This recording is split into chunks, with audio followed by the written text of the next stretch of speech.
کیا لکھا سنو. دو عورتیں آقا کی بارگاہ میں گئی, اپنے مسائل رکھے, نبی نے بتا دیے. اب نبی ان سے بولے تم دونوں اپنے مرے ہوئے بھائی کا گوشت کھا کے آئی ہو؟ دونوں عورتوں کی آنکھوں میں آنسو آ گئے, ایک دوسرے کی طرف کو دیکھا, کہنے لگی آقا کون بہن اپنے بھائی کا گوشت کھا لے گی؟ نبی نے فرمایا نہیں, تم کھا کے آئی ہو. دونوں عورتیں کہنے لگی آقا ہم نے نہیں کھایا. میرے نبی جلال میں کھڑے ہوئے, کہا کھا کر کے آئی ہو؟ کہا آقا قسم ہے رب ذوالجلال کی, قسم ہے رب کعبہ کی, ہمارے ماں باپ آپ پہ قربان, ہم نے نہیں کھایا. میرے نبی جلال میں کھڑے ہو کر بولے چلو دونوں ادھر جاؤ, جا کر کے اپنے حلق میں انگلی ڈالو, قے کرو, اور انگلی ڈال کے قے کرو. جب ان دونوں نے انگلی ڈال کے قے کی, اللہ, گوشت کی بوٹیاں نکل رہی تھی, لوتھڑے نکل رہے تھے, ٹکڑے نکل رہے تھے. کتاب پڑھو تنبیہ الغافلین, گوشت کی بوٹیاں نکل رہی تھی, بوٹیاں. جب اتنا دیکھا دونوں رونے لگی, ایک دوسرے کو اتنا روئی, اور آقا کی بارگاہ میں آ کے بولی آقا قسم ہے رب ذوالجلال کی, قسم ہے رب کعبہ کی, ہمارے ماں باپ آپ پہ قربان ہے. آقا اگر پوچھ رہے تو آج کی تاریخ میں ہم نے گوشت مردار تو مردار, اپنے بھائی کا تو الگ, ہم نے حلال بھی نہیں کھایا ہے. آج ہم سبزی سے کھا کے آئے ہیں, مگر یہ بوٹیاں کہاں سے نکل رہی ہے, یہ ٹکڑے کہاں سے نکل رہے ہیں؟ تو نبی نے فرمایا مجھے معلوم ہے, مگر تم جب گھر سے چلی تھی تو تم گوشت کھا کے نہیں, تم کسی دوسرے کی غیبت کرتی ہوئی آئی تھی, چغلی کرتی ہوئی آئی تھی, پیٹ پیچھے برائی کرتی ہوئی آئی تھی. غیبت کرنا, چغلی کرنا, نبی نے فرمایا ایسا ہے جیسے مرے ہوئے بھائی کا گوشت. بولو آل رسول سے سچی پکی محبت کرتے ہو؟ الحمدللہ اس گھرانے سے میں بھی محبت کرتا ہوں, جبکہ میں خود بھی سید ہوں الحمدللہ. سبحان اللہ. مگر سنو, اگر محبت کرتے ہو اور تمہیں اللہ سے ڈر ہے, رسول کی محبت ہے, نبی کے شہزادوں سے محبت ہے, تو ان ہاتھوں کو گواہ بنا کر کے ہاتھ اٹھا کر کے توبہ کرو کہ انشاءاللہ آج کے بعد کسی کی غیبت نہیں کریں. ہاتھ اٹھا سکتے, تمہیں خدا کا واسطہ, تمہیں رسول پاک کا واسطہ, اگر کسی کے ڈر سے اٹھاتے ہو تو مت اٹھانا. اور اگر تم رسمی طور پہ جیسے نعرے لگاتے ہو ایسے اگر تم ہاتھ اٹھاتے ہو تو مت اٹھانا. اور اگر اللہ اور رسول سے ڈر کے اٹھا رہے ہو تو آج آل رسول بیٹھے ہیں, یہ کہہ سکتے نانا جان وہاں پر جلسہ ہوا تھا, ان لوگوں نے ہاتھ اٹھا کر کے توبہ کی تھی, نانا جان اب ان کی ضمانت میں ہوں, یہ آل رسول موجود ہو جائیں گے. اگر آج کے بعد تم نے غیبت نہیں کی انشاءاللہ یہ جلسہ کامیاب ہو جائے گا. بولو انشاءاللہ آج کے بعد ہم غیبت نہیں کریں گے, چغلی نہیں کریں گے, کسی کی پیٹ پیچھے برائی نہیں کریں گے. رکھ لو ہاتھ. دوسرا سبق اٹھاتا ہوں, دوسرا سبق یاد رکھنا, آج کے بعد کسی کی غیبت نہیں ہوگی. اٹھاؤ یا تھک گئے ہو؟ نہیں, ہاتھ نہیں اٹھانا, ہاتھ رکھو.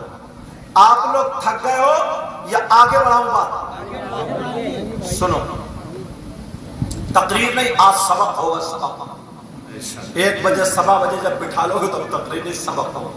اور جو جنہیں آنا تھا, جلسہ دیکھنا تھا, وہ چلے گئے, اور جنہیں آل رسول کی موجودگی میں یہاں رہنا تھا اور انشاءاللہ کامیاب بننا تھا, وہ ابھی بھی موجود ہے.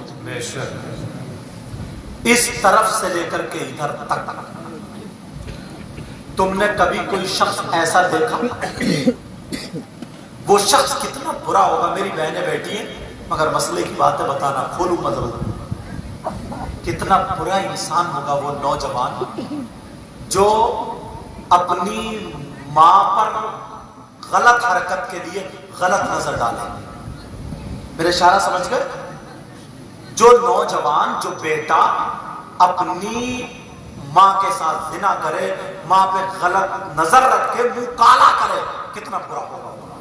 اس سے زیادہ نیچ, برا, اور کیا جملہ بولوں, اس سے خراب ہو سکتا کیا؟ کتنے نوجوان ایسے ہیں یار, پتہ نہیں کیا ہو گیا ہے, اگر شادی بیاہ میں جائیں گے نا تو ان کے دل میں خوف خدا نہیں ہے. تیری میری بہن بیٹیوں کو تکنے جا رہے ہیں.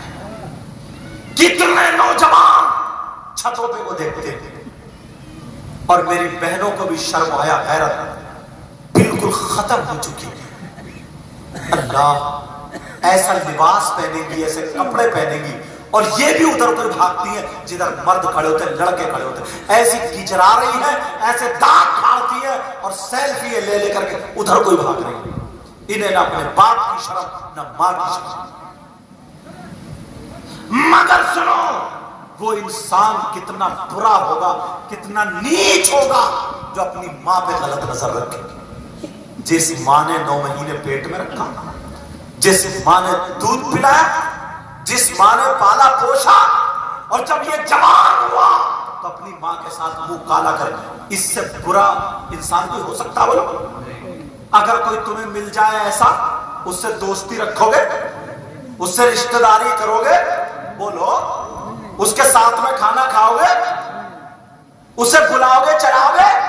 اور اگر تم ہو تو توبہ کرو گے؟ تم میں سے اگر کوئی ہو تو توبہ کرے گا؟ بولو. ہیں لوگ ہیں. آپ کہو گے حضرت کیسی بات کر رہے ہیں؟ وہ باتیں اٹھا رہا ہوں جو آل رسول کے سامنے آج تم توبہ کر کے جاؤ. سماج میں آگ لگ گئی ہے. آگ. کون ہے وہ نوجوان؟ پہلے میں نے آیت پڑھی تھی, اب دلیل حدیث سے دوں گا. حدیث پوری دنیا کے لوگوں کا کلام غلط ہو سکتا ہے مگر آقا کا کلام, بولو نبی کا فرمان غلط نہیں ہو سکتا. کون ہے وہ جو اپنی ماں کے ساتھ منہ کالا کرنا جیسا ہے؟ کھول رہا ہوں, توجہ سے سننا. تم نے نام سنا ہوگا سود اور بیاس کا. کس کا؟ بولو بولو بولو. سود اور بیاس. جب ہم راجستھان گئے تقریر کرنے کوٹا میں, پتا چلا کہ سید صاحب ہیں.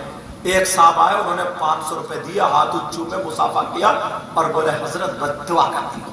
میں نے کہا اچھا کائے کے لیے دعا کر دوں؟ کیا کرتے ہو تم کا؟ بولے ویسے اللہ کا دیا سب کچھ ہے, بہت دولت ہے, کوئی پریشان, ٹھیک ہوگا دعا کر. میں نے کہا کیا کرتے ہو تم؟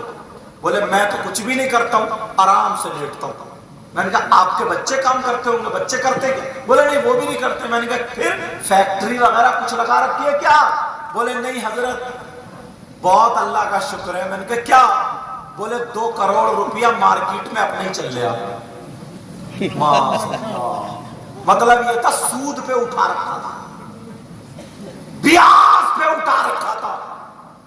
جو لوگ کہتے نا پیسے سے پیسہ کما رہے ہو, جو لوگ مارکیٹ میں روپیہ چھوڑتے, 10,000 دے دیے, 12 لیے, 15 دے دیے, 16 17 لیے, 20 دے دیے, 21 22 لیے, روپیے سے روپیہ کما رہا ہوں. جب میں نے سنا پاؤں کے نیچے کی زمین پھینک دیے پیسے. میں نے ایسی دولت پہ لعنت ہے. حدیث سنو, اس لیے بتا رہا ہوں. اس شخص کا نام بھی پوچھ لیا تھا مگر نام نہیں بتاؤں گا, بے عزتی کرنا نہیں ہے. یہ بات اس لیے بتا رہا ہوں نصیحت کے طور پہ, تاکہ تو اگر کسی کا کاروبار ایسا ہو, کوئی کام کرتا ہو, سود اور بیاج پہ روپیہ پیسہ دیتا ہو, تو وہ آج آل رسول کی موجودگی میں ان کا دامن پکڑ کے توبہ کر لے. صحیح معنوں میں دامن پکڑنے کا مطلب یہ ہے. سمجھ میں آ رہی بات؟ نبی فرماتے ہیں سود اور بیاج. کیا بولو؟ سود اور بیاج. اللہ آقا کی 2 حدیثیں, اجازت ہے؟ ایک حدیث یہ ہے نبی نے فرمایا سود اور بیاج کا جو گناہ ہوتا ہے, جو پاپ ہوتا ہے, اس گناہ کے 70 درجے 70 حصے ہیں. اور ایک حدیث یہ ہے نبی نے فرمایا کہ 73 درجے. سمجھ رہے؟ 70 اور 73 دونوں حدیثیں میری نظروں سے گزری. نبی نے فرمایا, اب میں تمہیں سمجھاؤں, ایک حصہ یہ رکھا, ایک حصہ یہ رکھا, ایک حصہ یہ رکھا. ایسے سود اور بیاج کا جو گناہ, اس کے کتنے حصے ہو گئے بولو؟ 17. وہ 70, ایک اتنا بڑا, ایک اتنا بڑا, ایک اتنا بڑا, ایک اتنا بڑا.